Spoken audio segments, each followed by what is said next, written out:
يا أيها الناس اعبدوا ربكم الذي خلقكم والذين من قبلكم لعلكم تتقون জোরে বলুন আল্লাহু আকবার। হে মানব মণ্ডলী, সেই মহান রবের তোমরা দাসত্ব করো যিনি তোমাদেরকে সৃজন করেছেন এবং তোমার পূর্বের সকল মানুষকে তিনি সৃষ্টি করেছেন। সেই মহান রবের তোমরা গোলামি করো। আমরা এমন রবের গোলাম যে রব দুর্বল নন, যে রব ক্লান্তি তার মধ্যে জায়গা পায় না, ঘুম যার মধ্যে আসে না, যিনি কখনো বুড়ো হবেন না, যিনি কখনো বেহুশ হবেন না, মতিভ্রম হবেন না, তিনি আমার কে? একটু আওয়াজ দিয়ে আমার সঙ্গে সবাই বলুন, আল্লাহু লা ইলাহা ইল্লা হুয়াল হাইয়ুল কাইয়্যুম লা তা'খুযুহু সিনাতুন ওয়া লা নাওম লাহু মা ফিস সামাওয়াতি ওয়া মা ফিল আরদ من ذا الذي يشفع عنده إلا بإذنه يعلم ما بين أيديهم وما خلفهم ولا يحيطون بشيء من علمه إلا بما شاء وسع كرسيه السماوات والأرض ولا يؤوده حفظهما وهو العلي العظيم جنبنا الله أكبر। নয়টা বাক্য মিলে একটা আয়াত।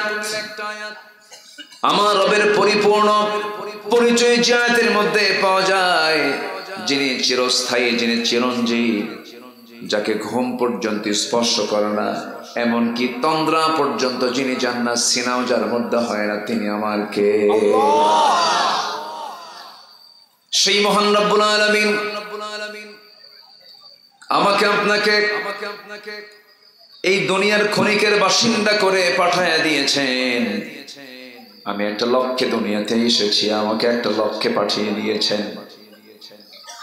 সেই মূল লক্ষ্য হলো সবার আগে চিনতে হবে যাকে, সবার আগে বুঝতে হবে যাকে, সবার আগে বোঝা পরিণত হবে যার সাথে, তিনি আমার কে? আসতে বলবে না, তিনি আমার কে? আল্লাহকে আমি বাদ দিতে চাইলেও আল্লাহকে আমাকে বাদ দিবেন? আল্লাহ আমাকে ছাড়বেন? ছাড়বেন না। আল্লাহ আমাকে ছাড়বেন না।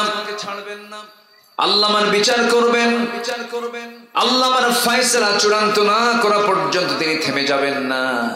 কারণ মহান রব্বুল আলামিন বান্দাকে সুস্পষ্ট ভাষায় জানায় দিচ্ছেন, ফামান ইয়া'মাল মিসকালা যাররাতিন খায়রান ইয়ারাহু ওয়া মান ইয়া'মাল মিসকালা যাররাতিন শাররান ইয়ারাহু।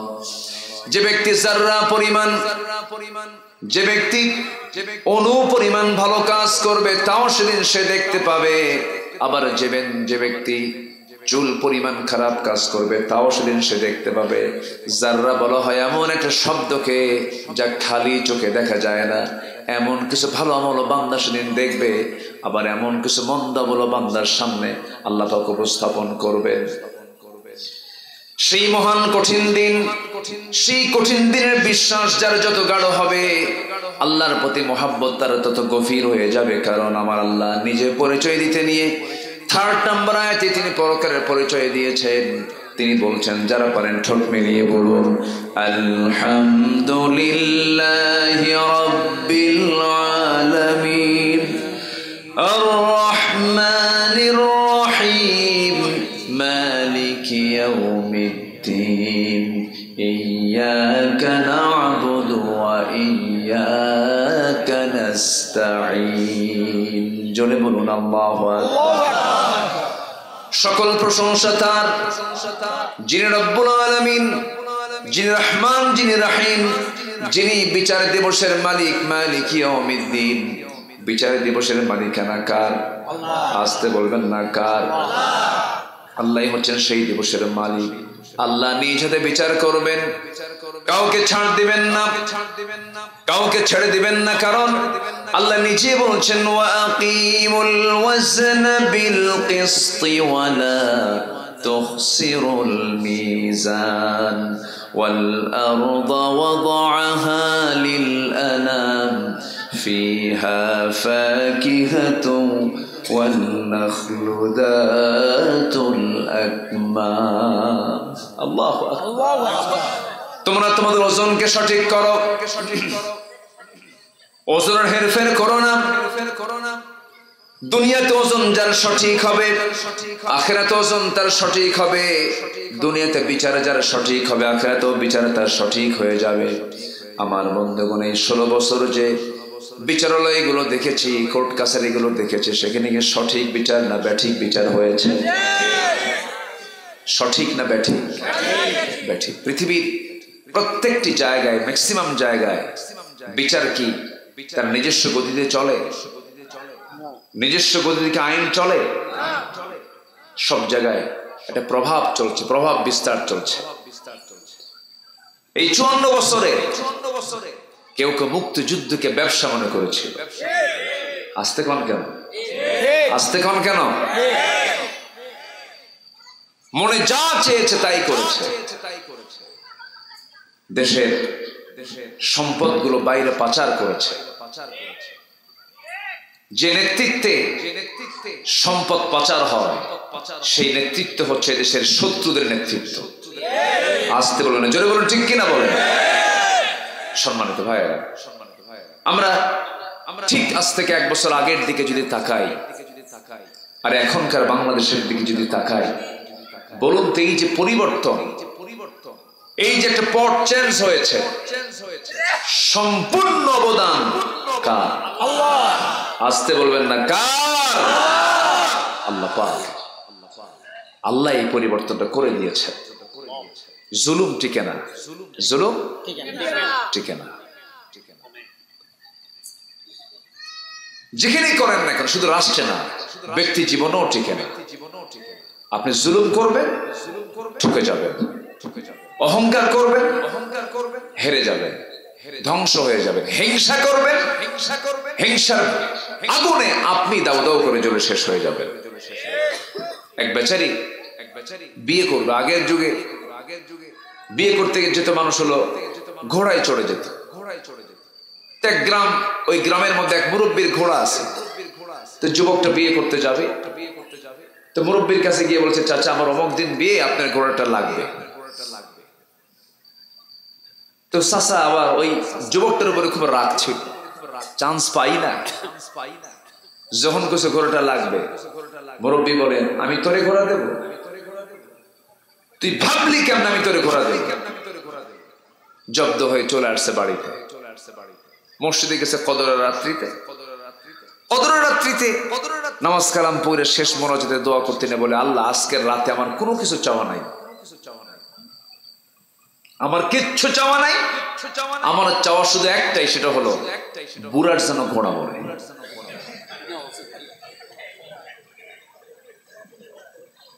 বুড়ার যেন ঘোড়া মরে। এরকম লোক তো মনে হয় আমার দেশে নাই, মনে হয়। আসতে বলবেন না, আছে না নাই? তো বলে দোয়াটা করে বাড়িতে আসছে। বাড়িতে এসে দেখে তার বৃদ্ধা মা কান্দে। তো সন্তান মাকে বলে, মা তুমি আজকে কদরের রাত তুমি এরকম করে করে আওয়াজ দিয়ে দিয়ে কান্দো কেন? বাবা তোর গরু মরছে। কি মরছে? তাহলে মালাকুল মউত দোয়ায় আসছে কিনা বলেন? কার কাছে আসছে? যাওয়ার কথা কার কাছে? ঘোড়ার কাছে না যায় আসছে কার কাছে? গরুটা কার? নিজেরই। সম্মানিত ভাইয়েরা, হিংসার ফলাফল এমনই হয়। অহংকার আল্লাহ পাক সঙ্গে সঙ্গে চূর্ণ করে দেন। মেধাবী ছাত্রগুলো বলে ফেললো, আমিও ঢাকা ইউনিভার্সিটির ছাত্র ছিলাম, ভাঙ্গাচোরা পড়াশোনা করেছি, ঢাবিতে যারা পড়াশোনা করে তারা মেধাবী। এদেশের বিভিন্ন আন্দোলনে ঢাকা বিশ্ববিদ্যালয়ের অবদান আছে না নাই বলেন তো? ভাষা আন্দোলন থেকে শুরু করে নিয়ে স্বাধীনতা আন্দোলন, সবকিছুতেই স্বৈরাচার বিরোধী আন্দোলন, ছাত্র বৈষম্য বিরোধী আন্দোলন, এই যে সমস্ত আন্দোলনে ঢাবির একটা অবদান আছে। এটি একটি আলাদা ময়দান। সম্মানিত ভাইয়েরা, সম্মানিত বন্ধুগণ, অনেক কথাই আছে। আমি রাত বেশি হয়ে গেছে তো আমি চিন্তা আছি যে আপনারা আমাদের দৌড় যে কখন মারবেন আমি চিন্তা করতেছি। সবাই থাকতে রাজি আছেন তো? এই মেধাবী ছেলেগুলো বলল যার কত কোটা, এই মুক্তিযুদ্ধ কোটা, তারপরে কি কোটা আছে, ও উপজাতি কোটা,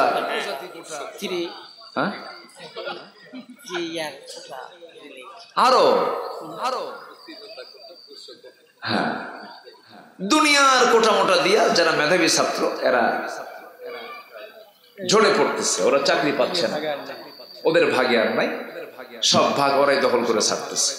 ওরা বললো যে পড়াশোনা করে লাভটা কি, এত স্টাডি করলাম, পড়াশোনা করলাম, যারা কোটাওয়ালা ওরাই নিয়ে যায়। বললো না, মেধার ভিত্তিতে যাচাই হোক। যুক্তি আসে না নাই বলেন তো? বললো যদি শুনেও থাকতো তাও একটা কথা ছিল, জবাব তো দিতেই হবে।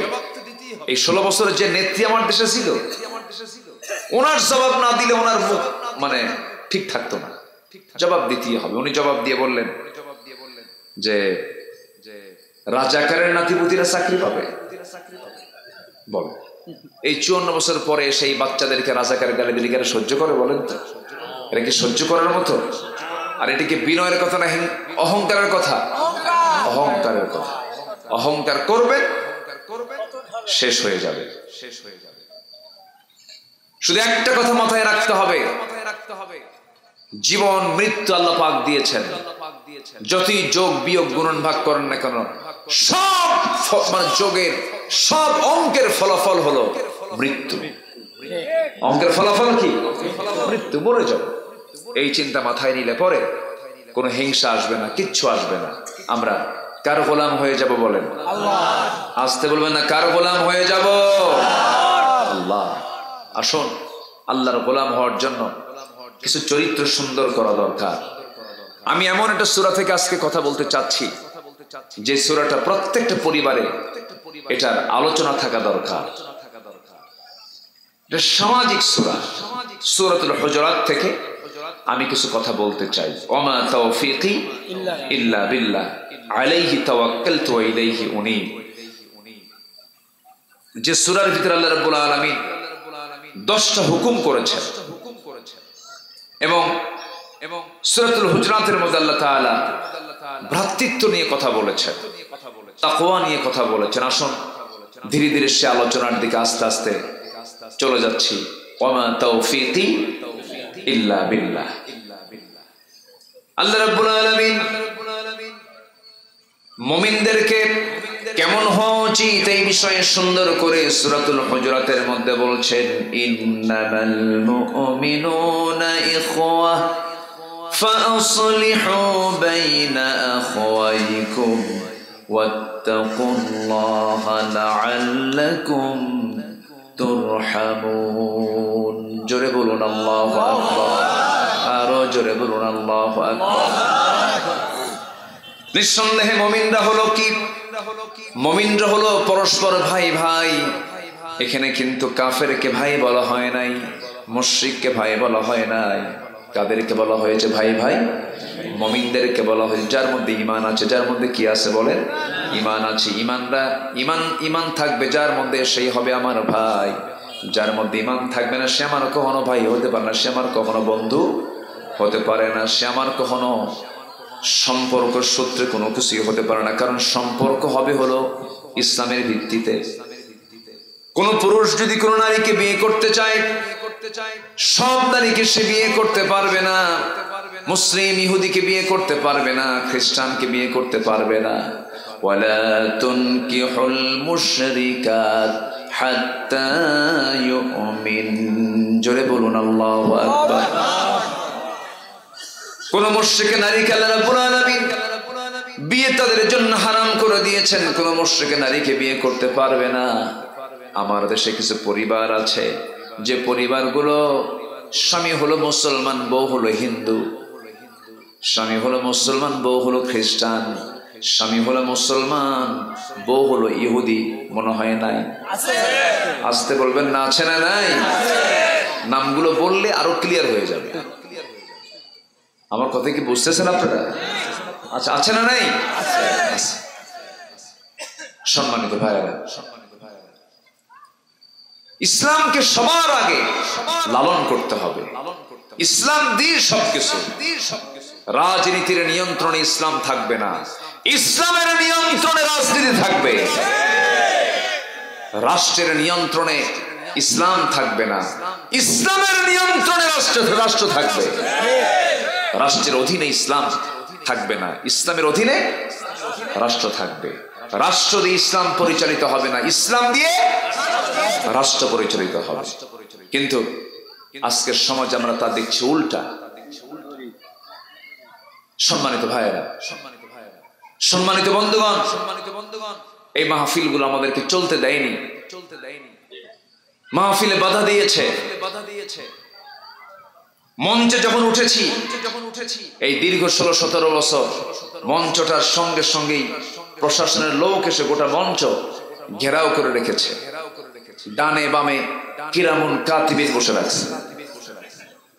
কম অত্যাচার করেনি। সমস্যা একটাই ছিল, সেটা হচ্ছে জাতি যদি সচেতন হয় আমাদের নেতৃত্বে আগুন ধরে যাবে। কিন্তু জাতি কি জেগে ওঠে নাই? জাতি কি জেগে ওঠে নাই? জাতি কি ঘুম থেকে জাগ্রত হয় নাই? হয়েছে। সম্মানিত ভাইয়েরা, সম্মানিত বন্ধুগণ, আমরা অনেক সংকট দূর করে একটা লেভেলে চলে আসছি, একটা পর্যায়ে চলে আসছি। আমরা এক থাকবো, জোরে বলি ইনশাআল্লাহ। কে কোন দল করি এটা ভাবার আগে ভাবতে হবে কি আমি আল্লাহর গোলাম হতে পেরেছি কিনা, আমি আল্লাহওয়ালা হতে পেরেছি কিনা, আমি আমার আল্লাহকে বন্ধু বানাতে পেরেছি কিনা। সবচেয়ে বড় চ্যালেঞ্জ এটাকে মাথায় রাখতে হবে। মুমিনরা কেমন হবে? কোরআন সুন্দর করে জবাব দিচ্ছে।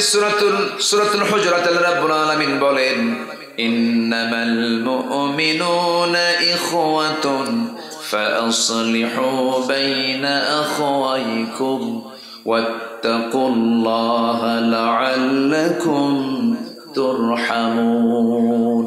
জোরে বলুন আল্লাহু আকবার। নিঃসন্দেহে মুমিনরা হলো পরস্পরের ভাই। কোনো যদি সমস্যা হয়ে থাকে ফাসলিহু, ইসলাহ করে নাও, সংশোধন করে নাও, সমাধান করে নাও। কিন্তু কখনো শত্রুতা করো না, হিংসা করো না। পরস্পরের কাদা সরাসরি করো না, ভ্রাতৃত্বের বন্ধনে আবদ্ধ হয়ে যাও। আল্লাহ রাব্বুল আলামিন এই কথাই বলছেন ওয়াত্তাকুল্লাহ। আবার তিনি বলছেন, ও বান্দা, কাউকে না ভয় করে আমি আল্লাহ আমাকে ভয় করো। কার কথা? আল্লাহর কথা। তাহলে ভ্রাতৃত্ব হচ্ছে সবচেয়ে গুরুত্বপূর্ণ বিষয় এখন আজকের পৃথিবীর জন্য। আজকে যদি মুসলমানদের মধ্যে যদি ভ্রাতৃত্ব থাকতো, আজকে ফিলিস্তিন জ্বলন্ত অগ্নিকুণ্ড হতো না। গাজাকে মৃত্যুপুরী বানিয়ে ছেড়েছে। গাজা হয়ে গেছে এখন একটা জ্বলন্ত অগ্নিকুণ্ড, যেখানে অক্সিজেন সরবরাহ বন্ধ করে দেওয়া হয়েছে। ছোট্ট সন্তান বাপকে হারিয়ে, মাকে হারিয়ে, 1.5 বছর 2 বছরের ছোট্ট বাচ্চাগুলো রাস্তায় হাঁটতেছে, কেউ নাই। সেদিন ছোট্ট একটা বাচ্চাকে দেখলাম, ক্ষুধার জ্বালা সহ্য করতে না পেরে ছাগলের ঘাস চাবায় খাচ্ছে। ছোট্ট একটা মেয়ে ফিলিস্তিনের মাটিতে লিখতেছে, ও আল্লাহ, শুনেছি দুনিয়াতে তোমার 200 কোটি মুসলমান বান্দা আছে, কিন্তু তোমার কোন একটা বান্দা আমাদের জন্য কোনো খাবার নিয়ে আসলো না। শুনেছি আল্লাহ তোমার জান্নাতে নাকি অনেক খাবার আছে, আমাদের মৃত্যু দাও, আমরা জান্নাতে গিয়ে খেতে চাই। সম্মানিত ভাইয়েরা, এগুলো কেন হচ্ছে? আমাদের মধ্যে ভাই ভাই ভাব আছে, ভালোবাসা আছে, ভ্রাতৃত্ব আছে। জমি কিনে একজন আরেকজনের হিংসায় ঘুম হয় না, আছে না? জমি কিনছে একজন, একটু ভালো জমি কিনছে, ও যে জমি কিনছে এই টেনশন আরেকজনের ঘুম নাই। কি পরিমাণে হিংসা! আমার বন্ধুগণ, আজকে যদি মুসলমানদের মধ্যে যদি ভ্রাতৃত্ব পয়দা হয়ে যেত, যদি মুসলমান যদি পরস্পর ভাই ভাই হয়ে যেত, আজকে এই করুণ দৃশ্যগুলো দেখা লাগতো না।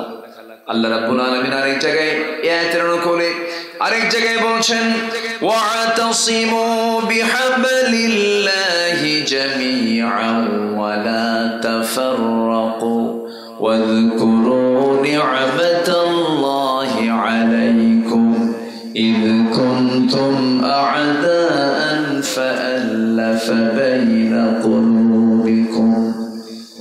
আমার বন্ধুগণ, আল্লাহ রাব্বুল আলামিন বলছেন, ও বান্দা, সকল ভেদাভেদ ভুলে ভ্রাতৃত্বের বন্ধনে আবদ্ধ হয়ে তোমরা আল্লাহর রজ্জুকে, আল্লাহর দড়িকে শক্ত করে ধরো, কোরআনকে শক্ত করে ধরো।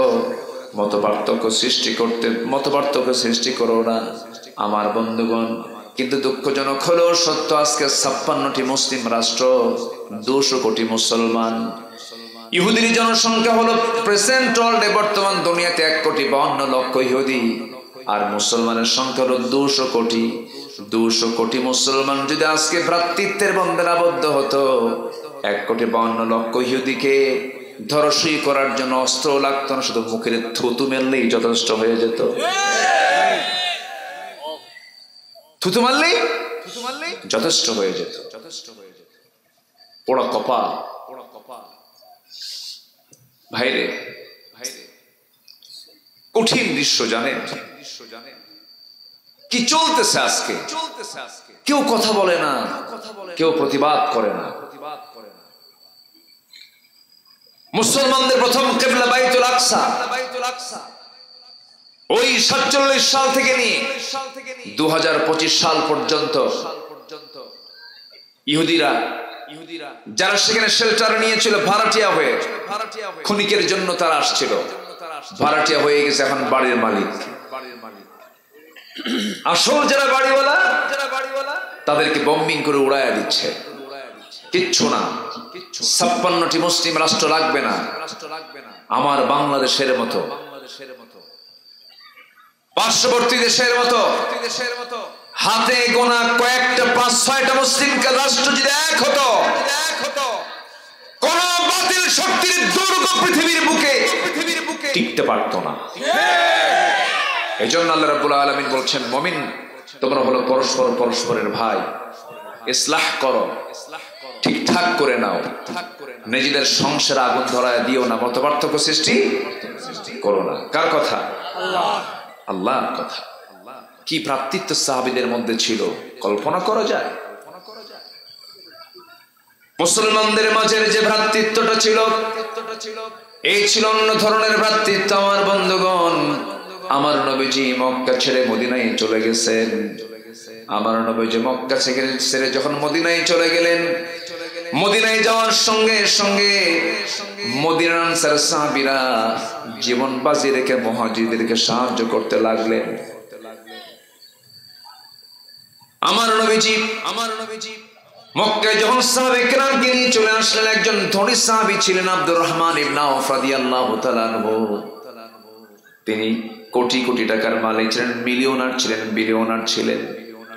নবীর সঙ্গে হিজরত করে যখন মদিনায় চলে গেছেন, বউ নাই, বাচ্চা নাই, সব মক্কায়। বড় ব্যবসার চাবি তার হাতে ছিল, কিন্তু দোকান তো মক্কায় রেখে এসেছেন, কিচ্ছুই করার ছিল না। আমার নবীজির সামনে একদিন সে আব্দুর রহমান ইবনে আওফ ইতিমের মতো বসে আছে। রাসূল বলছেন, আব্দুর রহমান, তোমাকে দেখে আমার চোখে পানি চলে আসলো। তোমার পাশে আজকে কেউ নাই মনে হচ্ছে। ও আব্দুর রহমান, তুমি যে আজকে দিন গ্রহণ করার কারণে দুনিয়ার সবকিছু মাইনাস করে ফেললে, তোমার কষ্ট হচ্ছে নাকি? আব্দুর রহমান ইবনে আউফ মুস্কি হাসি মেরে বলছেন, ইয়া রাসূলুল্লাহ, আল্লাহর কসম করে বলি, আমি যে দিনটা গ্রহণ করেছি, আমি যে ইসলামটা গ্রহণ করেছি, এর চেয়ে বড় পাওয়া আমার জীবনে আর দ্বিতীয়টা নাই। আমি আপনাকে পেয়েছি, আমি আমার আল্লাহকে পেয়েছি, এটা আমার সবচেয়ে জীবনের বড় পাওয়া। আমার নবীজি বলেন, আব্দুর রহমান, তোমার ব্যবস্থা কিছু আমি করে দিচ্ছি, দেখো একটু ওয়েট করো। আনসার সাহাবীকে ডাক দিচ্ছেন, আনসার সাহাবীকে ডেকে বলছেন, আনসার সাহাবী, আমার আব্দুর রহমান খুব ধনী সাহাবী ছিল, মক্কার মাটিতে মিলিয়নার ছিল, বিলিয়নার ছিল। অতএব আমার আনসার সাহাবী, আমার এই ধনী সাহাবীর জন্য দেখো তো কিছু করা যায় কিনা, দেখো তো, চেষ্টা করে দেখো। আনসার সাহাবী নবীর কথাকে বরকত মনে করে ঘোড়ার পিঠে তাকে চড়াইয়া নিলেন। মদিনার সবচাইতে বড় দুইটা খেজুর বাগান তিনি দেখায় দিলেন।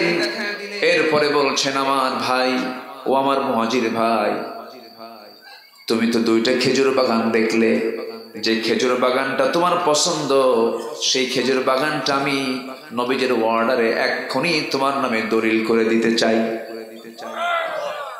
ভ্রাতৃত্ব আছে না নাই? আসতে বলবেন না, আছে না নাই? আছে। ভালোবাসবো আমরা কার জন্য? আসতে বলবো, ভালোবাসবো আমরা কার জন্য? কিন্তু ক্যাম্পাসের সামনে যে গাছের জোড়ায় জোড়ায় ভালোবাসে, এটা কার জন্য? শয়তানের জন্য না মেয়ে পাওয়ার জন্য? ভালো করে উত্তর দেন। হ্যাঁ, এই যুবকরা কথা বলো। ও ভালোবাসা ঠিক, ভালোবাসা ঠিক, সমস্যা নেই, কিন্তু কোন ভালোবাসা? যে ভালোবাসাটা অবৈধ না বৈধ? আচ্ছা, আল্লাহ কি মেয়ের দিকে তাকাতে মানা করেছেন? নারীর দিকে তাকাতে মানা করেছেন? তাকাতে বলেছেন, মার দিকে তাকাও। তাকাতে বলেছেন, মেয়ের দিকে তাকাও। তাকাতে বলেছেন, বোনের দিকে তাকাও। তাকাতে বলেছেন, বউয়ের দিকে তাকাও। অন্যের বউ না, অন্যের বউ না। কিসের বউ? নিজের বউয়ের দিকে তাকাও। আল্লাহ তো মানা করেননি। স্বামী স্ত্রী যখন প্রেম নিবেদন করে, প্রেম বিনিময় করে, তখন ফেরেশতারা মুস্কি মুস্কি হাসি দেয় আর তাদের আমলনামায় সওয়াব লেখে। সুবহানাল্লাহ বলবেন না? ইসলামে এমন কোন কাজ নাই যে কাজে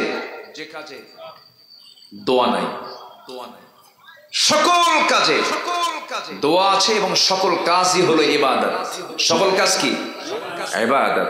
সেটা যদি কোরআন এবং সুন্নাহ মাফিক হয়ে থাকে, আপনি বাথরুমে ঢুকেছেন, শৌচ কার্য করছেন, পেশাব পায়খানা করছেন, এটা কি ইবাদতের বাইরে? এটাও ইবাদত। আমার বন্ধুগণ, কথার তো কোনো থা নাই। বলছিলাম ওই মুহাজির সাহাবীর কথা। আনসার সাহাবী এবার বললেন, ভাই, দুইটা খেজুর বাগান দেখায় দিলাম, যে খেজুর বাগান তোমার পছন্দ হবে সেই খেজুর বাগানটা তুমি খেয়ে নিবা। সেই খেজুর বাগানটা আমি তোমার নামে দলিল করে দেব, তুমি সেখান থেকে খেয়ে নিবা।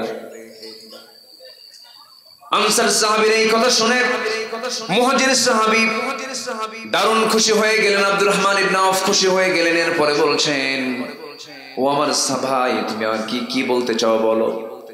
এবার বলছেন, ভাই রে, আমি জানি এই মদিনার কোন মেয়ের বাবা তার মেয়েকে তোমার সঙ্গে বিয়ে দেবে না, কারণ মদিনায় তোমার কিছুই নাই, ঘর নাই, বাড়ি নাই, টাকা নাই, পয়সা নাই।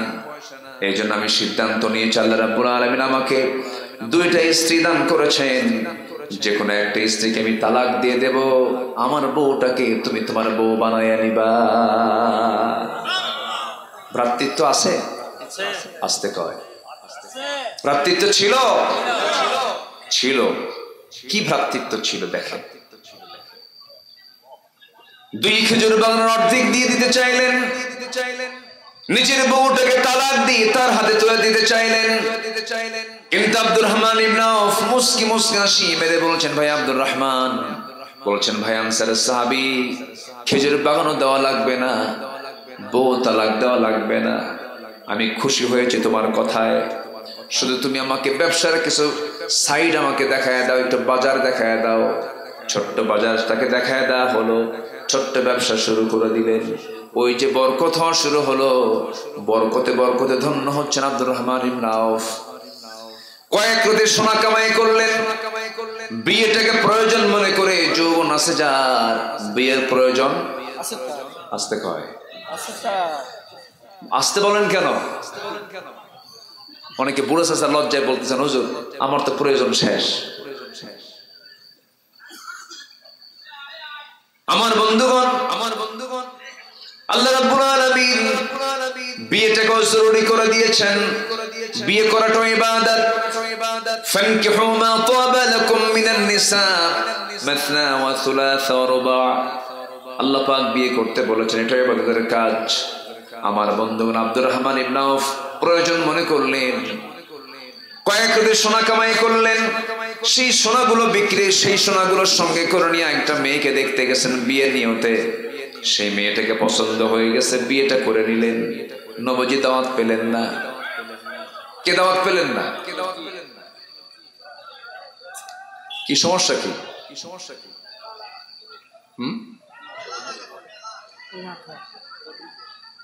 কোন সমস্যা, অসুবিধা?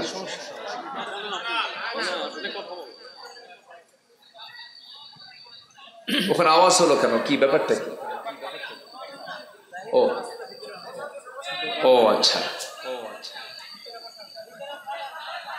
কোরআনের মাহফিল। এটা কিসের মাহফিল বলেন তো? কোরআনের মাহফিল। এই জায়গায় যদি ফেরেশতাদের লিস্টে, যদি ফেরেশতারা কিন্তু লিস্ট করে, সেই ফেরেশতার লিস্টে যদি আপনি বেয়াদবের তালিকায় পড়েন, জান্নাত হারাম হয়ে যাবে, জান্নাত হারাম হয়ে যাবে। এটা কিন্তু বিশাল ব্যাপক জায়গা। এটা খেল তামাশার জায়গা না। একটু বসেন। আমি তো আমার বাপের কাহিনী বলতে আসিনি, নবী সাহাবীদের জীবন থেকে কিছু কথা বলতে এসেছি। একটু বসেন না, কত সময় দিক সেদিক চলে যায়। আমি আসছি অনেক আগে, আমি চাইছিলাম যে একটু আগে ভাগে উঠবো, কিন্তু আমার দেশের 95% মাহফিল কমিটির একটা প্রবলেম কি জানেন? এমন সময় উঠায় দেয় যখন মানুষের যাওয়ার সময় হয়ে যায়। একদম 95% কমিটি এই চিত্র। এটা আমার দেশে বলে লাভ হয় না, বলে লাভও হয় না। ময়মনসিংহে এক মাহফিলে গেলাম, 8টার দিকে মাহফিলে গেছে। বলে হুজুর খাওয়া দাওয়া করেন? বালিশ দিলাম, শুয়ে পড়েন। তো বললাম যে আমাকে উঠাবেন কখন? তো গত বছর বক্তা যে সময় উঠছে তার 1 ঘন্টা আগে তুলুন। রাত 3টার দিকে ডাক দিছে। রাত কয়টা? 3টায় ডাক দিয়ে বলে হুজুর চলেন। আমাকে 3টায় দিলেন, গত বছর মেহমান পাঠ হুজুর 4টায় ছিল। এবার আপনাকে 1 ঘন্টা আগে দিচ্ছে। এই নওগাঁ মান্দা বদলগাছির সাথী, মান্দার সাথে একটা থানা আছে বাগমারা, নাম শুনছেন তো? বাগমারাতে এক মাহফিলে গেলাম, বলতেছে হুজুর আপনার বয়ান রাত 4:30টায়। তো বললাম কেন? হুজুর আপনার মাহফিলও শেষ, আপনার বয়ানও শুরু, মাহফিলও শেষ, আপনি শেষ দোয়া করবেন হুজুর। আমি বললাম যে ভাইজান লোক কি থাকবে? কিন্তু হুজুর লোক থাকার দরকার নাই, খালি আওয়াজ দরকার, আওয়াজ। বিচিত্র না, সবকিছুই সময় মতো হওয়া উচিত।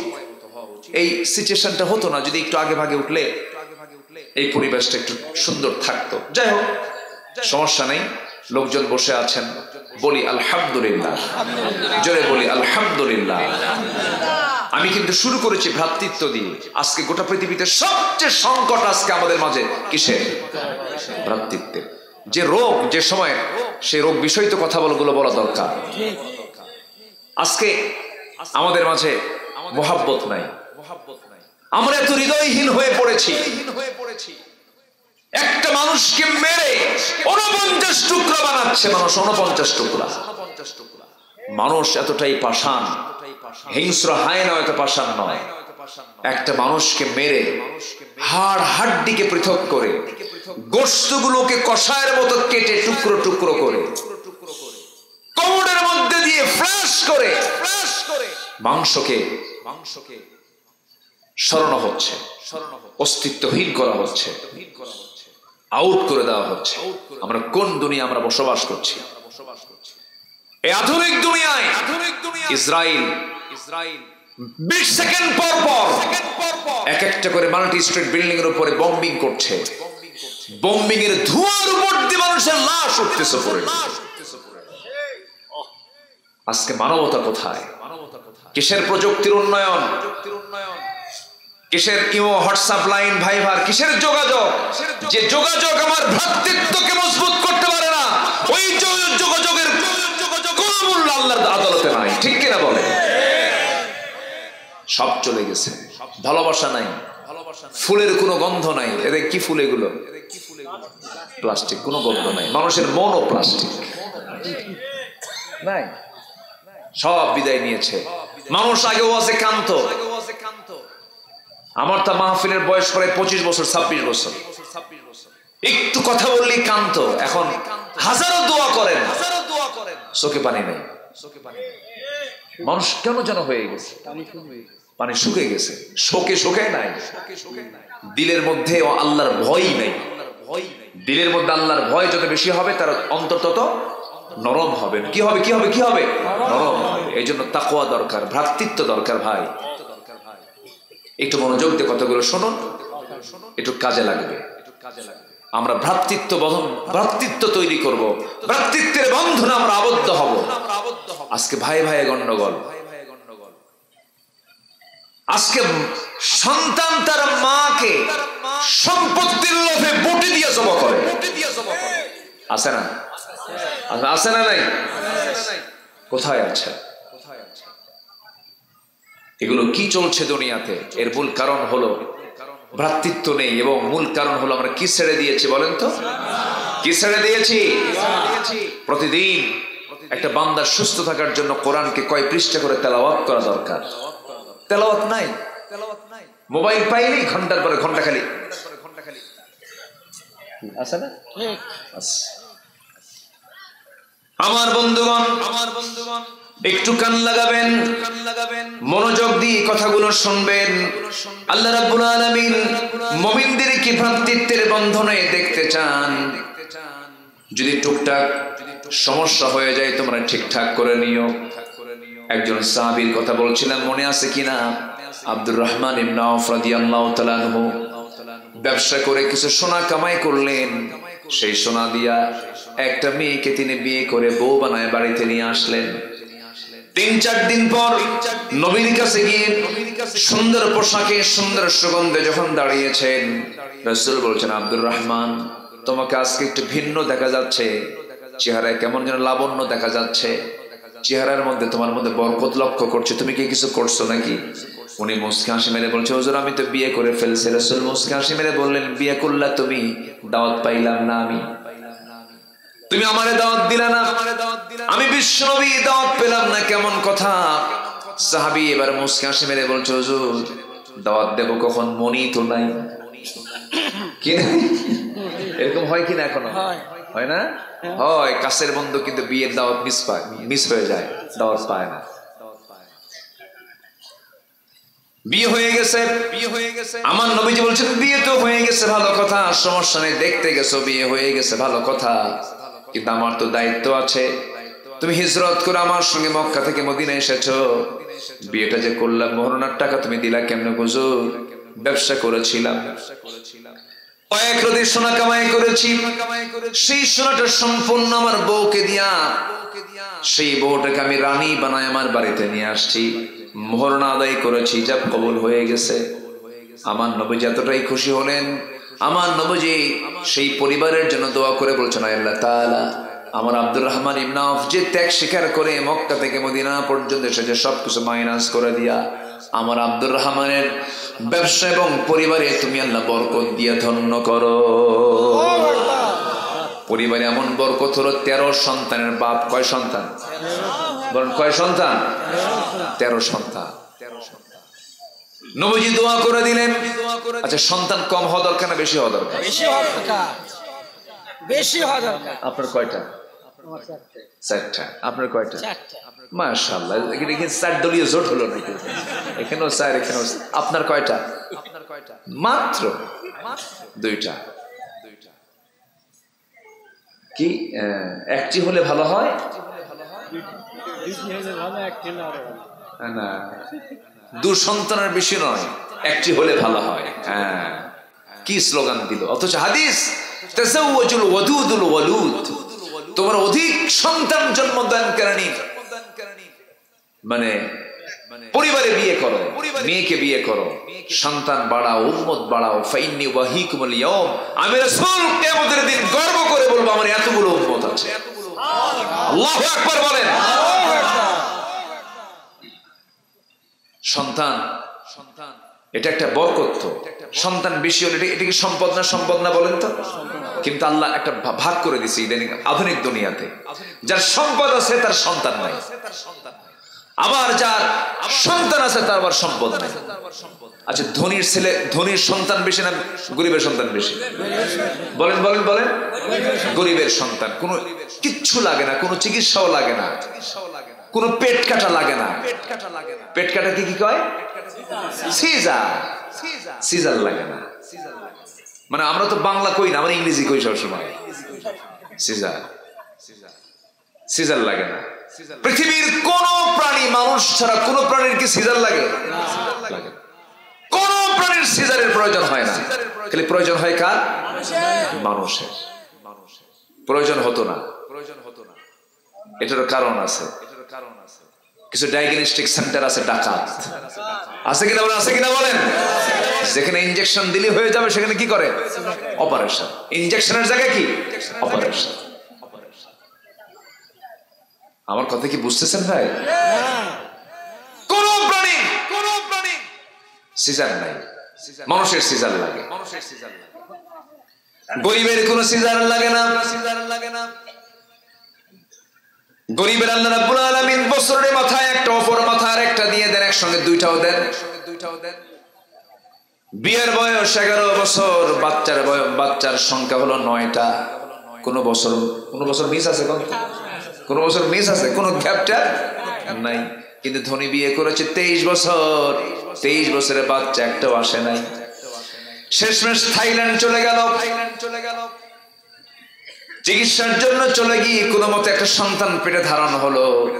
সেই সন্তানটার বয়স যখন পেটে 9 মাস হয়ে গেছে, ডাক্তার বলে পজিশন ঠিক নাই, সিজার। কি লাগবে? সিজার লাগবে। বাচ্চা দুনিয়াতে চলে এলো। বাচ্চা দুনিয়াতে আসার সঙ্গে সঙ্গে ডাক্তার বলে দিল ওর তো এখনো ম্যাচুরিটি আসে নাই, পরিপক্ক হয় নাই, তাড়াতাড়ি আইসিইউতে নিয়ে নাও।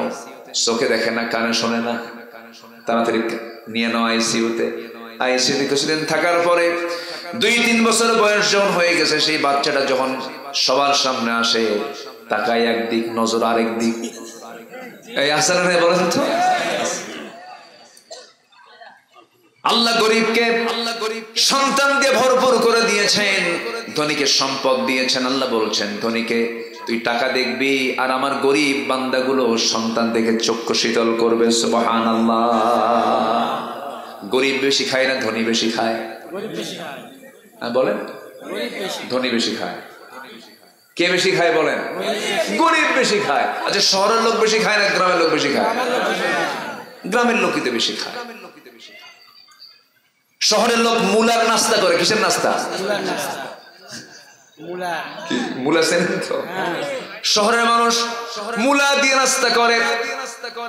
4-5টা রুটি নিয়ে বসে, এতগুলো রুটি নিয়ে বসে। ডাক্তার বলে দিয়েছে 2টার বেশি খাওয়া যাবে না, একটা খেলে ভালো হয়। একটা মাত্র কত গ্রাম ওজন হবে? 20 গ্রাম ওজন হবে, 30 গ্রাম ওজন হবে। কিন্তু গ্রামের মানুষ যখন খাওয়ার প্রয়োজন হয়, সে ফজরের সময় ওঠে, এক চোট সে জমিতে হাল চষে আসে, কায়িক পরিশ্রম করে। 9টা বাজার সঙ্গে সঙ্গে বাড়িতে এসে বউকে বলে, বউ রে কি খাবার আছে? রান্না এখনো শেষ হয় নাই, রাতের কি খাবার আছে? পান্তা নিয়ে আয়। পান্তা নিয়ে আসছে। পাতিলের তলে 1 কেজি পান্তা, 1 সের চালের পান্তা। সেই পান্তা নিয়ে যখন ডিশ নিয়ে বসেছে, গাবলা নিয়ে বসেছে, এতগুলো লবণ, 4-5টা পেঁয়াজ আর কাঁচা মরিচ 3-4টা বসে গেছে মজার তালে।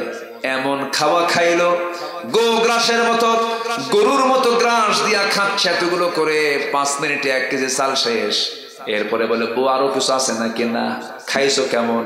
1 কোনা ভরলো। কয় গুনাহ করছে? কে বলেছে মানুষ সম্পদ পেলেই সুখী হয়ে যায়? না না, সুখী হওয়ার একমাত্র মাধ্যম কে? কে কে কে? মাধ্যম আল্লাহ। কিন্তু গরিব মানুষগুলো খায়, আল্লাহ তাদেরকে খাওয়ার মতো বরকত দিয়ে দিয়েছেন। ধনী মানুষ খেতে পারে না, ডায়াবেটিস হয়ে গেছে, খেতে পারে না। এটা 2 গ্রাম, এটা 3 গ্রাম, এটা 4 গ্রাম খেতেই পারে না। এতগুলো আঙ্গুর সুন্দর করে সাজানো গোছানো 1 কেজি আঙ্গুরের সামনে থুয়ে রাখছে। হাজী সাহেব খেতে নাই। একটা আঙ্গুর খাওয়ার সঙ্গে সঙ্গে সহকারী বলে, স্যার আর খাওয়া যাবে না কেন? ইনসুলিন নিতে হবে। একটা খায় আর ইতিমের মতো সাদাই পোড়া কপাল খাইতে পারি না। কি কথা কি বুঝতেছে? কোনো চিন্তা নাই, অর্থ আছে কার কত, সম্পদ আছে কার কত, এগুলো চিন্তার কোনো বিষয় নয়। আল্লাহর কাছে আমরা চাবো সম্পদ না সুখ?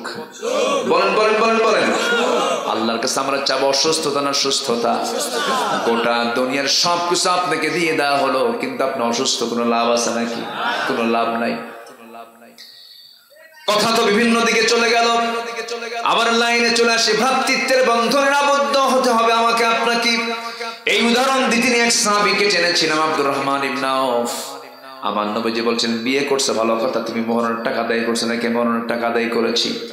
ওই যে কয়েক সোনা কামাই করেছে, সেই টাকাগুলো, সেই সোনাগুলো দিয়ে বউটাকে রানী বানায় ঘরে নিয়ে আসছি। রাসূল দোয়া করে দিলেন। আব্দুর রহমান ইবনে আউফ রাদিয়াল্লাহু তাআলা আনহু বদরে অংশগ্রহণ করেছেন, উহুদে অংশগ্রহণ করেছেন, খন্দকে অংশগ্রহণ করে চরম জখম হলেন, রক্তাক্ত হয়ে জমিনে পড়ে গেলেন। রক্তক্ষরণ আর বন্ধ হলো না। শেষ পর্যন্ত রক্তক্ষরণ হয়ে আব্দুর রহমান ইবনে আউফ রাদিয়াল্লাহু তাআলা আনহু দুনিয়া থেকে বিদায় নিয়েছেন। সাদ ইবনে মুআজ রাদিয়াল্লাহু দুনিয়া থেকে বিদায় নিয়েছেন। আব্দুর রহমান ইবনে আউফ কত বড় ভাগ্যবান, এতগুলো যুদ্ধে তিনি অংশগ্রহণ করেছেন। আমার ভাইরা, আমার বন্ধুগণ, আব্দুর রহমান ইবনে আউফের জীবনটা আমি টেনে নিয়ে আসার অন্যতম যে দিকটা ছিল সেটা হলো, ওই যে মনে আছে কিনা, আনসার সাহাবী বলে ফেললেন, ভাইরা আমি তোমার জন্য একটা খেজুর বাগান দিয়ে দিলাম, আমার 2টা বউয়ের মধ্যে একটা বউ তালাক দিয়ে আমি তোমাকে দিতে চাই। এই যে ভ্রাতৃত্ব, এই যে মহাব্বত, এই ভালোবাসা আমাদের মধ্যে তৈরি হওয়ার দরকার আছে না নাই? আসতে বলবেন না, আছে না নাই? এই মহাব্বত তৈরি করতে হবে। সাহাবীদের ভিতরে ভ্রাতৃত্ব এত মজবুত ছিল যে তাদের স্বপ্ন পর্যন্ত এক হয়ে যেত। আমার নবীজির ইন্তেকাল হয়ে গেছে। ইন্তেকালের বেশ কয়েক বছর পর প্রথম খলিফার ইন্তেকাল হয়ে গেছে। দ্বিতীয় খলিফার আমলে ওমর ফারুক রাদিয়াল্লাহু তাআলা আনহু, সেই সময় তিনি খলিফাতুল মুসলিমিন। সাইয়্যিদুনা আলী রাদিয়াল্লাহু তাআলা আনহু রাতের আধারে ঘুমিয়ে পড়েছেন বিছানায়। তিনি গভীর ঘুমের মধ্যে তিনি স্বপ্নের মধ্যে দেখতেছেন বিশ্ব নবী তার সামনে দাঁড়াইছেন।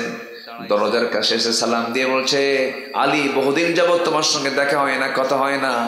এই কথা বলে নবীজি তার পাশে শিয়রে বসে বললেন। অনেকগুলো খেজুর থেকে একটা খেজুর 3 আঙ্গুলে নিয়ে সঙ্গে সঙ্গে সাইয়্যিদনা আলীর মুখের মধ্যে তুলে দিলেন। বিসমিল্লাহ বলে তার মুখে খাবার উঠায় দিলেন, একটা খেজুর উঠায় দিলেন। তিনি স্বপ্নের মধ্যে খাওয়া শুরু করলেন। স্বপ্নের মধ্যে খেতে খেতে এই ঘুম তার ভেঙে গেছে। ঘুমটা ভেঙে গিয়ে যাওয়ার সঙ্গে সঙ্গে, ঘুম থেকে জায়গা পাওয়ার সঙ্গে সঙ্গে তিনি লক্ষ্য করে দেখেন তার জিহ্বার ভিতরে তাজা খেজুরের স্বাদ ফুটে উঠেছে। নবীর স্বপ্ন মিথ্যা না সত্য? জোরে বলেন। শুধু সত্য না, মহাসত্য? মহাসত্য। তাজা খেজুরের স্বাদ ফুটে উঠেছে। আবেগ আপ্লুত হয়ে পড়লেন, ওযু বানালেন, নামাজে দাঁড়ায় গেলেন, আল্লাহর দরবারে শুকর আদায় করলেন, চোখের পানি ফেলে ফেলে কাঁদলেন। আমার বন্ধুগণ, আল্লাহর নৈকট্য হাসিল করার জন্য 5 ওয়াক্ত নামাজ তো পড়তেই হবে। আল্লাহর নিকটতম বান্দা হওয়ার জন্য সবচেয়ে গুরুত্বপূর্ণ একটা নামাজ আছে, সেটা হলো শেষ রাত্রির নামাজ, তাহাজ্জুদ নামাজ। আমরা রেগুলার পড়বো। জোরে বলি ইনশাআল্লাহ, আরো জোরে বলি ইনশাআল্লাহ। দিন শেষে সবার সঙ্গে বন্ধুত্ব হেরে যাবে। বন্ধুত্ব থাকবে কার সাথে? আল্লাহর সাথে। আল্লাহর সঙ্গে সম্পর্ক করার একমাত্র মাধ্যম হচ্ছে 5 ওয়াক্ত নামাজ। আর গুরুত্বপূর্ণ একটা অপশন হচ্ছে, গুরুত্বপূর্ণ একটা টাইম হচ্ছে শেষ রাতের সময়। সাইয়্যিদনা আলী তাহাজ্জুদ পড়লেন, চোখের পানি ফেলে ফেলে কাঁদলেন। ফজরের যখন আজান হয়ে গেছে মসজিদের দিকে রওনা করলেন, মসজিদে গিয়ে নামাজে দাঁড়ালেন। নামাজ পড়াচ্ছেন কোন নিয়োগপ্রাপ্ত ইমাম নয়, নামাজ পড়াচ্ছেন যিনি রাষ্ট্র পরিচালনা করেন সেই লোকটাই নামাজ পড়াচ্ছেন। নামাজ শেষ হয়ে গেছে, সাইয়েদনা ওমর ফারুক রাদিয়াল্লাহু আনহু নামাজের মুসাল্লা থেকে দাঁড়ালেন। প্রথম কাতারে সবার হাতে হাতে 2টা 3টা 4টা করে খেজুর দিয়ে গেলেন। দ্বিতীয় কাতারে তাই করলেন। তৃতীয় কাতারে গিয়া সবার হাতে হাতে 2-3টা করে খেজুর দিলেন। ঠিক মাঝখান বরাবর সাইয়েদনা আলী বসেছিলেন, তার সামনে আসলেন। অনেকগুলো খেজুর থেকে মাত্র একটা খেজুর 3টা আঙ্গুলে তার মুখের মধ্যে উঠায় দিলেন। সাইয়েদনা আলী কেঁদে কেঁদে বলছেন, ভাই ওমর, আগের জনকে পর্যন্ত 2-3টা করে খেজুর দিলেন, আপনি আমাকে একটা খেজুর দিলেন, কারণ কি? তাও মুখে দিলেন, এর কারণটা কি? সাইয়েদনা ওমর ফারুক রাদিয়াল্লাহু আনহু চোখের পানি ফেলতে ফেলতে বলছেন, ওরে আমার ভাই আলী, গত রাত্রিতে যদি রাসূল তোমাকে একটার বেশি 2টা খেজুর খাওয়া দিতেন, আমি তোমাকে তাই খাওয়া দিতাম। মানে যে স্বপ্ন আলী দেখেছেন সেই স্বপ্ন ওমর ফারুক দেখেছেন। জোরে কোন সুবহানাল্লাহ। ইন্নামাল মুমিনুনা ইখওয়াতুন ফাআসলিহু বাইনা আখওয়াইকুম ওয়াত্তাকুল্লাহা লাআল্লাকুম তুরহামুন। জোরে বলুন আল্লাহু আকবার। আল্লাহ রাব্বুল আলামিন বলেন, মুমিনরা হলো পরস্পরের ভাই ভাই। ফাসলিহু বাইনা আখওয়াইকুম, ভাইদের মাঝে যত জটিলতা আছে, যত সমস্যা আছে, সব সংকট নিরসন করে নাও। ভাই ভাই হয়ে যাও, বুকে বুক মিলিয়ে নাও, ভ্রাতৃত্বের বন্ধনে আবদ্ধ হয়ে যাও। এবং আল্লাহর একটা হুকুমে আয়াতের মধ্যে করছেন, ওয়াত্তাকুল্লাহ, জীবনের সকল জায়গায় একমাত্র ভয় করবে কার? আরো জোরে বলেন কার? আল্লাহর ভয় আমরা করব। আল্লাহর ভয় একমাত্র জান্নাতে যাওয়ার একমাত্র কারণ। আল্লাহর ভয় যার মধ্যে থাকবে সেই বান্দা কোনো হারাম কাজ করতে পারবে না। আল্লাহর ভয় যার মধ্যে থাকবে সেই বান্দা কখনো দুর্নীতি করতে পারবে না। আজকে যদি 16 বছর খোদাভীরু শাসক যদি দেশে থাকতো, আজকে দেশের চিত্র এমনটা হতো না। দেশ স্বাধীন হয়েছে 71, আজকে 2025 সাল। দেশের 54 বছর দেশের স্বাধীনতার বয়স চলছে। কিন্তু এই 54 বছর আমরা যা দেখেছি, জাতির কি ভাগ্য খুলেছে না ভাগ্য পড়েছে? হ্যাঁ, বলেন বলেন বলেন, ভাগ্য খুলেছে না পড়েছে? পড়েছে। কিছুই তো পাইলাম না। সব টাকা দেশ থেকে পাচার হয়ে গেছে, নাই দেশে কিছু। কেউ 25 বছর, কেউ 16 বছর, কেউ 9 বছর, কেয়ারটেকার গভর্নমেন্টের কয়েক বছর, সব দেখা শেষ। কেউ কিছুই করতে পারেনি। আগামীর দেশ আমরা দেখতে চাই ভ্রাতৃত্বের বন্ধনে আবদ্ধ হয়ে সোনার বাংলাদেশ কোরআন দিয়া। সবাই কি রাজি আছেন? রাজি আছেন কারা কারা? হাত উঁচু করে দেখান মুসলমান। আল কোরআনের আলো সংসদে চালো, কোরআন হাদিস ছাড়া অন্য কিছু মানি না, মানব না। লিল্লাহি তাকবীর, আল্লাহু আকবার। আল্লাহ কবুল করুন, জোরে বলি আমিন। এই ইসলাম প্রতিষ্ঠার জন্য ফুলসজ্জার মধ্য দিয়ে ইসলাম আসে নাই। সাহাবে কেরামদের শরীর থেকে রক্ত ঝরেছে। সেই রক্তে ভেজা ইসলামকে আমরা বাংলার জমিনে বিজয়ী করার জন্য, দেশ স্বাধীনের জন্য যদি লক্ষ তাজা প্রাণ ঢেলে দিতে হয়, আগামীর দিন ইসলামের বিজয়ের জন্য তেমনি সেই রক্ত, বুকের তাজা রক্ত বিলিয়ে দিতে কি সবাই রাজি আছেন? সবাই কি রাজি আছেন? আল্লাহ জান্নাত দিতে রাজি আছেন। আল্লাহ পাক এমনি এমনি জান্নাত দিবেন। আল্লাহ বলছেন, তুই জান দে, মাল দে, আমি তোকে জান্নাত দেব। আল্লাহ কি চাইছেন? জোরে বলেন, কি চাইছেন? জান, মাল, দুটাই দিবি তুই আমারে, আমি তোকে জান্নাত দেব। জান দিবি, মাল দিবি না হবে না, মাল দিবি, জান দিবি তাও হবে না। জান এবং মাল তুই দুটাই আমারে দিবি, আমি তোরে জান্নাত বুঝাই দেব। লিখে নেন সূরাতুত তাওবা 111 নম্বর আয়াত। একদম ক্লিয়ার কথা। আল্লাহ বলছেন, আমি তোর কাছে জান্নাত বিক্রি করে দিয়েছি জান এবং মালের বিনিময়ে। জান মাল তুমি আমাকে দাও। এত সস্তা? এত সস্তা নয় জান্নাত। একটা পরিবর্তনের জন্য রক্ত ঝরাতে হয়, সফলতার জন্য ঘাম ঝরাতে হয়। ইসলাম এমনি এমনি আসেনি। বদর যুদ্ধ পাড়ে দিয়েছেন সাহাবীরা, উহুদ যুদ্ধ পাড়ে দিয়েছেন সাহাবীরা, খন্দকের যুদ্ধ পাড়ে দিয়েছেন সাহাবীরা, ৮৬ যুদ্ধের নেতৃত্ব দিয়েছেন সাহাবীরা। আমার নবীর পরিচালনায় ৮৬ যুদ্ধ পরিচালিত হয়েছে। এমনি এমনি ইসলাম আসে নাই। আমার নবীজি ভ্রাতৃত্বের বন্ধনে আবদ্ধ হয়ে মক্কা ছেড়ে সব কোথায় চলে আসলেন? মদিনায় আসলেন। নানার বাড়িতে বেড়াতে আসছিলেন। ১ বছর যেতে না যেতে কি ভ্রাতৃত্ব ছিল দেখেন। বিজয়ের জন্য ভ্রাতৃত্ব প্রয়োজন। আমার সাবজেক্ট আজকে ভ্রাতৃত্ব। আমার নবীজি চলে আসলেন। ১ বছর যেতে না যেতেই বদর যুদ্ধের ডাক চলে এলো। রোজার মাস। কিসের মাস বলেন তো? রোজার মাস। আমার নবীজি সাহাবে কেরামকে বলেন, রোজা ভাঙ্গো। কেন হুজুর? জিহাদের ডাক এসেছে। হুজুর রোজাও রাখবো, জিহাদও করবো। রাসূল বললেন না, জিহাদের জন্য শক্তির প্রয়োজন। পানি খাও, শক্তি সঞ্চয় করো, খাবার খেয়ে নাও। সাহাবে কেরামকে রোজা ভাঙ্গায় দিলেন। কোন মাসে বলেন? কোন মাসে? জানমাল নিতে চান কে? আল্লাহ পাক। আমরা দিতে রাজি আছি না ইনশাআল্লাহ? বদর যুদ্ধের ডাক চলে এলো। আমার নবীজি সাহাবে কেরামকে এক জায়গায় করলেন। সৈন্য সংখ্যা খুবই কম, সবার কম বেশি কথাগুলো জানা আছে। ৩০০+ কিছু সাহাবী হলো। ৩১৩ জন এখনো পূরণ হয়নি। তাও ছোট ছোট সাহাবী তার মধ্যে ছিল। মদিনার ছোট্ট দুটো ছেলে নবীর সামনে হেঁটে হেঁটে আসে। আফরার দুটো ছেলেদয়। এই দুটো ছোট্ট ছেলে এসে নবীর সামনে ফুটন্ত বুলবুল সামনে দাঁড়ায় বলছে, হুজুর যুদ্ধের নাকি ডাক এসেছে, সৈন্যের সংখ্যা নাই, সৈন্যের সংখ্যা খুব কম। আমারই কি পারমিশন দেওয়া যায়? আমাদের পারমিশন দেওয়া যায়? আমার রাসূল বললেন, পারমিশন দেবো কেমনে? তরবারি ধরার মতো তো বাহুবল নাই তোমাদের, দেওয়া যাবে না। ওই 2 জনের মধ্যে বড়জন বলে, হুজুর ও লম্বায় ছোট আছে, আমি একটু বড় আছি, অন্তত আপনি আমাকে পারমিশনটা দিয়ে দেন। ছোট্ট ভাইটা বলতেছে, হুজুর ওর যদি পারমিশন দেন আমারও দিতে হবে। কেন? ও লম্বায় বড় হতে পারে, শক্তি আমার গায়ে বেশি। নবীজি খুব খুশি হয়ে গেলেন। নবীজি হাসতেছেন কিন্তু চোখের কোণায় পানি জমে গেছে। আমার নবীজি বললেন, ঠিক আছে, যুদ্ধে তোমরা যাবে, কে ফার্স্ট হয় দেখি। 2 জন লড়াই লেগে গেছে, মারামারি লেগে গেছে। বড়জন ছোটজনকে নিচে ফেলে দিয়েছে। ছোটজন নিচ থেকে বড় ভাইয়ের কানের মধ্যে মুখ ঢুকায় বলে, ভাই রে, তুই আমার চেয়ে বয়সে বড়, আমি তোর সঙ্গে পারবো কেমনে? গায়ের শক্তি একটু কমায় দে। গায়ের শক্তি কমায় দিল। লাফ মেরে বুকের উপরে বসে বলতেছে, হুজুর এই যে দেখেন, বড়জনকে আমি নিচে ফেলে দিয়েছি। নবীজি মুস্কি হাসি মারলেন। ছোট্ট 2টা বাচ্চাকে বগলের নিচে রেখে আকাশের দিকে হাত তুলে বলছেন, আল্লাহ গায়ের শক্তি নাই কিন্তু ইমানের শক্তি আছে। যেরকম সুবহানাল্লাহ। পারমিশন দিয়ে দিলেন।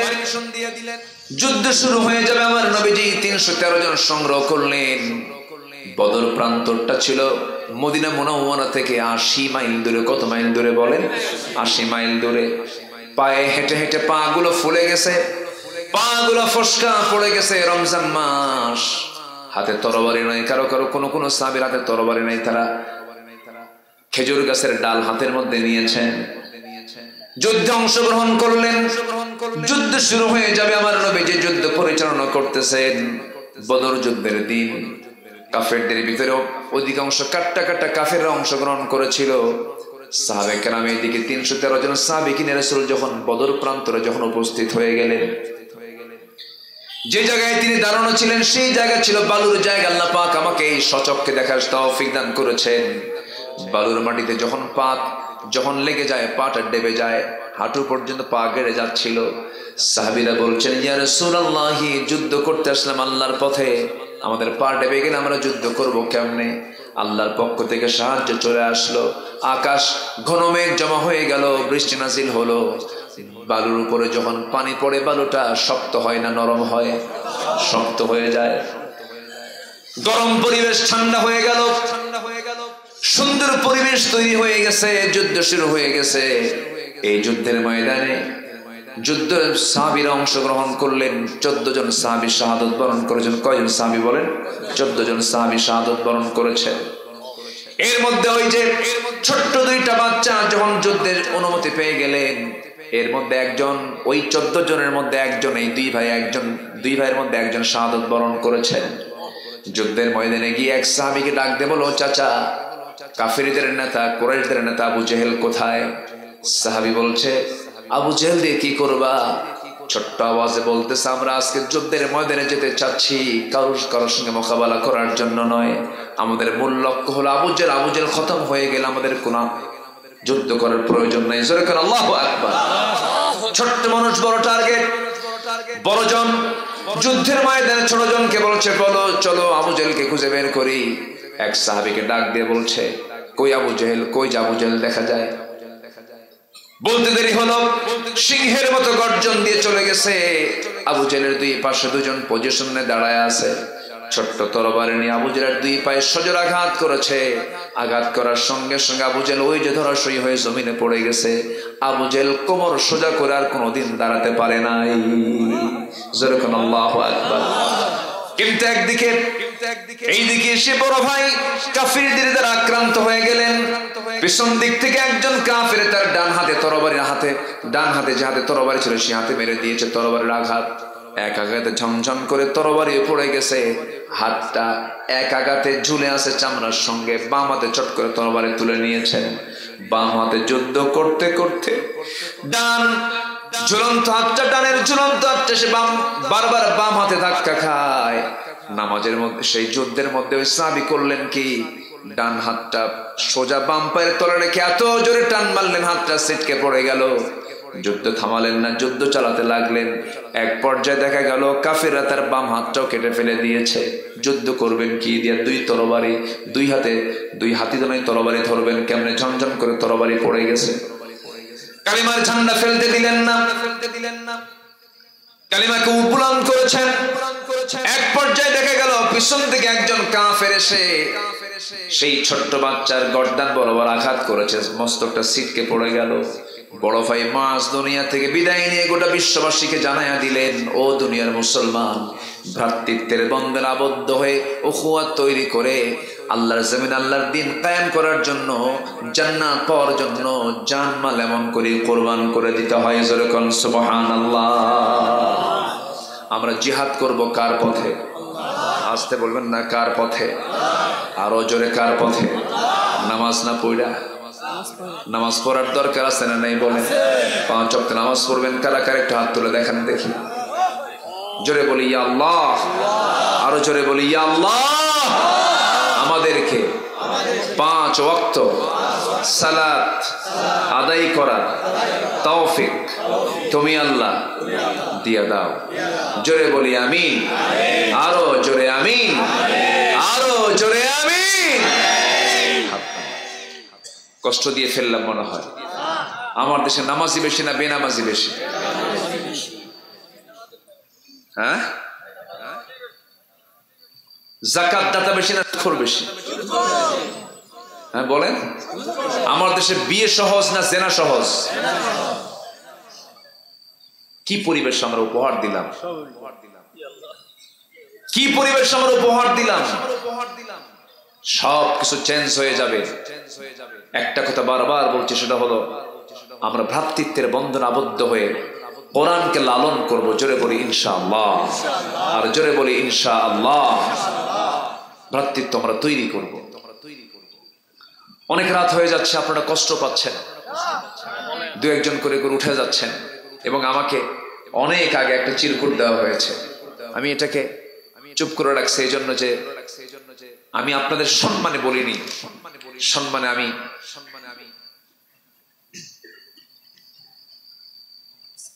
একটু পরে, হ্যাঁ জি, আমরা একটা পর্যায়ে চলে আসি ইনশাআল্লাহ।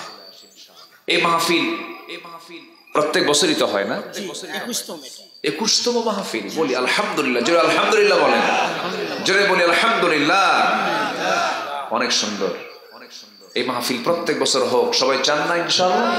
আল্লাহ কবুল করুন। জোরে বলি আল্লাহুম্মা আমিন। আমি সূরাতুল হুজুরাতের একটা আয়াতের একটা অংশ থেকে আমি কথা বলছিলাম উখুওয়াতের উপরে, ভ্রাতৃত্বের উপরে। কেন? মূল লক্ষ্য হচ্ছে জমিনে কার দিন প্রতিষ্ঠা করা? আসতে বলো না, কার দিন প্রতিষ্ঠা করা? বদর পাড়ি হলো, বদর পাড়ি হওয়ার আবার 1 বছর পর ক্ষত সারেই নাই, সংকট দূর হয় নাই। কোন দেশে যুদ্ধ লাগলে সেই দেশে অর্থনৈতিক সংকট কম হয় না বেশি হয়? বেশি হয়। এই বিশাল সংকট দূর না হতেই আবার উহুদ যুদ্ধের ডাক চলে এলো। সে উহুদ যুদ্ধের দিন আমার রাসূলের কানে যখন চলে আসছে যে শত্রুপক্ষ তারা উহুদ প্রান্তর পর্যন্ত চলে এসেছে। এর আগে আসছিল হলো 80 মাইল দূরে, এবার আসছে মাত্র 3 মাইল দূরে। কয় মাইল দূরে? 3 মাইল। সেই মক্কা থেকে 450 মাইল অতিক্রম করে উহুদ প্রান্তরে এসে যখন দাঁড়ালো, নবীজির কানে সংবাদ চলে এলো। রাসূল বললেন, সাহাবীরা সব রেডি হয়ে যাও। লাব্বাইকা ইয়া রাসূলুল্লাহ। সবাই রেডি হলো। মাঝপথে এসে মুনাফিকদের একটা অংশ নবীর সামনে প্রবেশ করলো। হুজুর, কাফিরদের কুরাইশদের সৈন্য সংখ্যা কত? বলল 3000। আমাদের কত? 1000। এই অসম যুদ্ধে আমরা যাওয়ার জন্য প্রস্তুত নই, আমরা যাব না। আমার নবীজি শুধু মুস্কি হাসি মেরে বললেন যে কে যাবে আর কে যাবে না এটা আমার দেখার বিষয় নয়, দিনকে বিজয়ী করতেই হবে। আমার নবীজি ওই মুনাফিকদেরকে চিহ্নিত করলেন যারা পৃষ্ঠ প্রদর্শন করলো, বাকি সবাইকে নিয়ে উহুদ প্রান্তরের দিকে চলে গেলেন। এখানে একটা বিষয় স্পষ্ট করে দেওয়া দরকার। বলুন তো, নামাজে মুনাফিক চেনা যায় না মাঠে মুনাফিক চেনা যায়? বলেন বলেন বলেন। নামাজে না মাঠে? আমার সন্তানরা কোথায় ছিল বলেন তো? আগস্টে কোথায় ছিল? মাঠে। নামাজে তো ছিল, নামাজে তো পড়বো আমরা, ঠিক আছে, কিন্তু এই সন্তানগুলো কোথায় ছিল? বিজয় দিয়েছেন কে? আসতে বিজয় দিয়েছেন কে? কিছু কিছু মুসলমান আমার দেশে আছে, নামাজের ব্যাপারে কোনো তাদের সমস্যা নেই, রোজার ব্যাপারে কোনো সমস্যা নেই। মাঠের কথা যখন আসে, জিহাদের কথা যখন আসে, সংগ্রামের কথা যখন আসে, তখন ফতুয়াবাজি শুরু হয়। আছে না নাই? মাঠের ইবাদত কিন্তু কোনো অংশে কম নয়। যত রক্ত লাগে দেব, প্রয়োজনে লোক পাঠাবো, আমি যাব না। এই পাবলিক নাই? কিন্তু আমার সন্তানরা কি 5 আগস্টের আগ পর্যন্ত তারা কি এগুলো করেছে? তারা কোথায় ছিল? বাড়িতে না মাঠে ছিল? বাপেরা বাড়িতে ছিল আর সন্তানরা মাঠে ছিল। পুলিশ গুলি করে আর পুলিশের সন্তানগুলির সামনে দাঁড়ায় যায়। আল্লাহ পাক বিজয় কেন দিবেন না? উহুদ যুদ্ধের দিন আমার নবীজি মুনাফিকদেরকে চিনে ফেললেন। আমার নবীজি মুনাফিকদেরকে চিহ্নিত করলেন। যুদ্ধ শুরু হয়ে যাবে। যুদ্ধ শুরুর প্রাক্কালে আমার নবীজি 50 জন তীরন্দাজ সাহাবীকে এক জায়গায় ডাক দিয়ে বললেন, সাহাবীরা এদিকে আসো, ভ্রাতৃত্ব তৈরি করো, মোহাব্বত তৈরি করো। বিজয়ের জন্য যুদ্ধ আগে দরকার না, ভ্রাতৃত্ব আগে দরকার। ভ্রাতৃত্ব আগে দরকার, বিয়ে আগে দরকার। আমার বন্ধুগণ, এই যে আমার দেশে যত কাজ আমরা করতে যাব, সেই কাজের ক্ষেত্রে আগে আমাদেরকে দেখতে হবে আমাদের মধ্যে ইখলাস আছে কিনা, ভ্রাতৃত্ব আছে কিনা, আন্তরিকতা আছে কিনা। বিয়ে আগে দরকার না মন ভালো হওয়া আগে দরকার? বলেন বলেন বলেন বলেন। নিয়ত ভালো হওয়া দরকার। আমি বউকে ভালোবাসলাম না, সংসার হবে কেমনে? পরস্পর পরস্পরের ভ্রাতৃত্ব, এই বিজয়টা আসবে কেমনে? উহুদের ময়দানে আমার নবীজি 50 জন তীরন্দাজকে বললেন, সাহাবীরা তোমরা তীর নিয়ে হাতে নিয়ে এখানে বসে থাকো।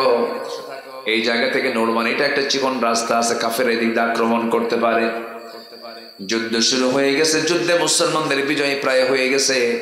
কিন্তু এই 50 জন সাহাবী ভাবলেন, যুদ্ধ যেহেতু শেষ হয়ে গেছে, এখানে থেকে লাভ কি? নবীর কথা অনুমতি না নিয়ে তারা সেই জায়গা থেকে স্থানটা ত্যাগ করলেন। ওই চিকন গলিপথ দিয়া কুরাইশদের একটা টিম ওই দিক দিয়ে তারা আচমকা ভিতরে ঢুকে গেল। ভিতরে ঢুকে পড়েই কাউকে টার্গেট না করে তারা প্রথম টার্গেট করেছে রাসূলকে লক্ষ্য করে। তারা দুনিয়া থেকে বিদায় করার জন্য প্ল্যান হাতে নিয়েছে।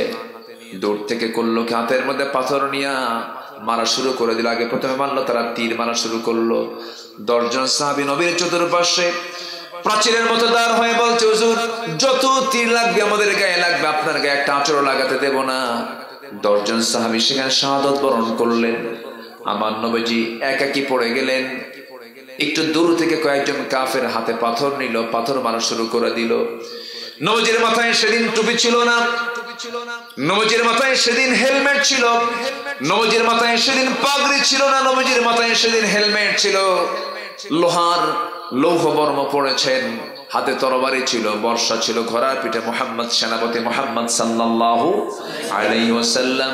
আমার নবীজি সেই যুদ্ধের দিন সম্পূর্ণ একাকী পড়ে গেলেন।